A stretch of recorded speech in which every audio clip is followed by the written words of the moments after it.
ಹಳೆಯ ಚಿನ್ನದ ಒಡವೆನ ಅಧಿಕ ಬೆಲೆಗೆ ಮಾರಬೇಕೆ? ಅಂದ್ರೆ ಆಟಿಕಾಗೆ ಕಾಲ್ ಮಾಡಿ 8880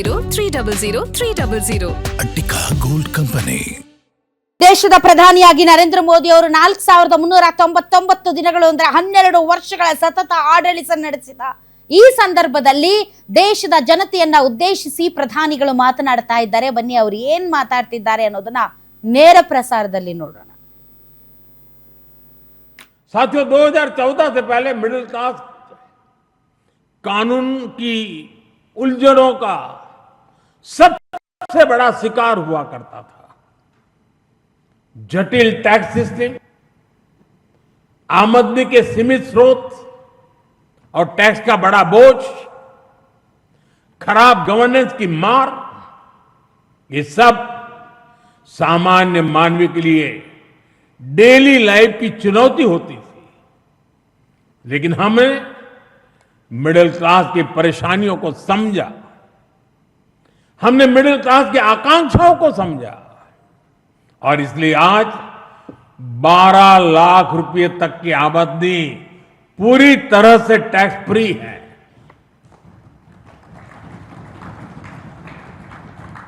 आज देश में सरल और फेसलेस टैक्स सिस्टम है. अच्छे इंफ्रास्ट्रक्चर से उनका जीवन आसान हुआ है. साथियों, बीते 12 वर्षों में मिडिल क्लास परिवार के बच्चों के लिए हर क्षेत्र में नए अवसर बने हैं. मध्यम वर्ग के घर का सपना पूरा हो सके, सरकार इसमें भी मदद कर रही है.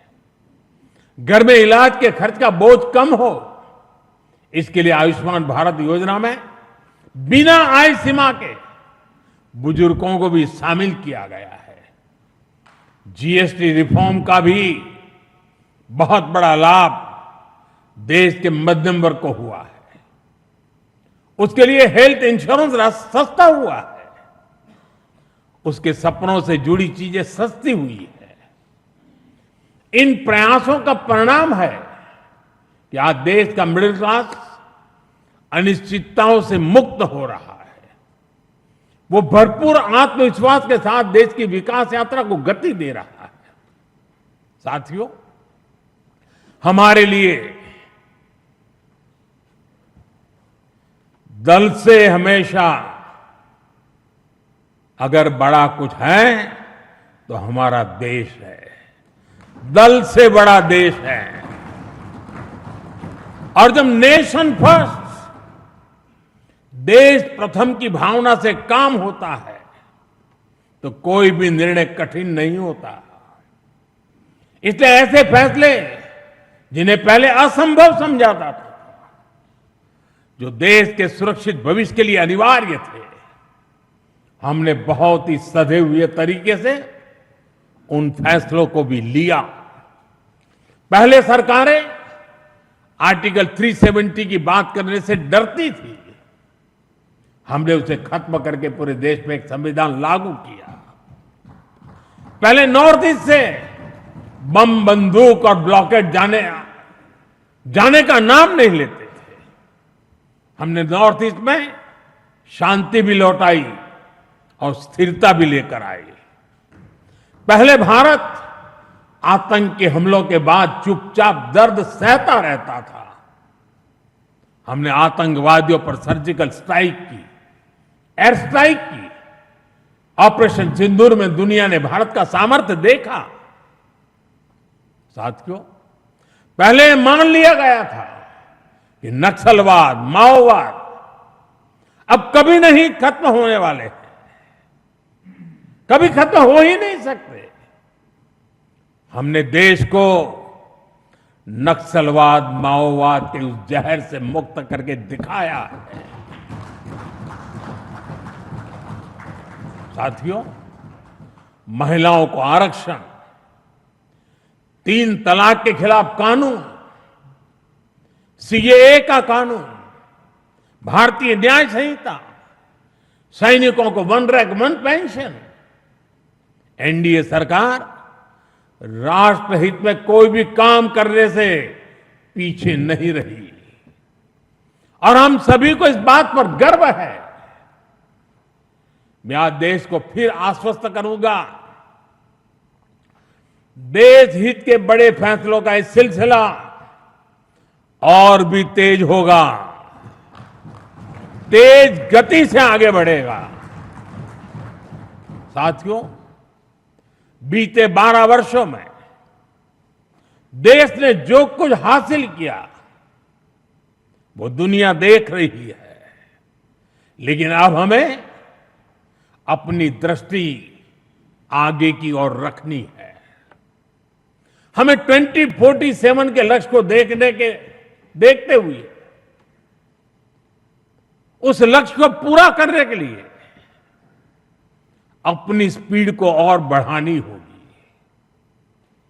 हमारा बेंचमार्क अब यह होना चाहिए कि बीते 12 वर्षों में जो स्पीड और स्केल हमारी रही है उसको हम और अधिक बड़ा और व्यापक कैसे बना सके। आज ग्लोबल ग्रोथ में भारत की हिस्सेदारी लगातार बढ़ रही है, इसलिए भारत को अब ग्लोबल पैरामीटर्स, ग्लोबल कंपटीशन और ग्लोबल पर्सपेक्टिव देखना है। दुनिया भारत से सॉल्यूशन चाहती है। दुनिया भारत में वैश्विक सप्लाई चेन का एक भरोसेमंद पार्टनर देख रही है और हमें दुनिया की इन अपेक्षाओं पर खरा उतरकर दिखाना है। हमें यह समय गंवाना नहीं है और मैं बार बार कहता हूं, यही समय है, सही समय है।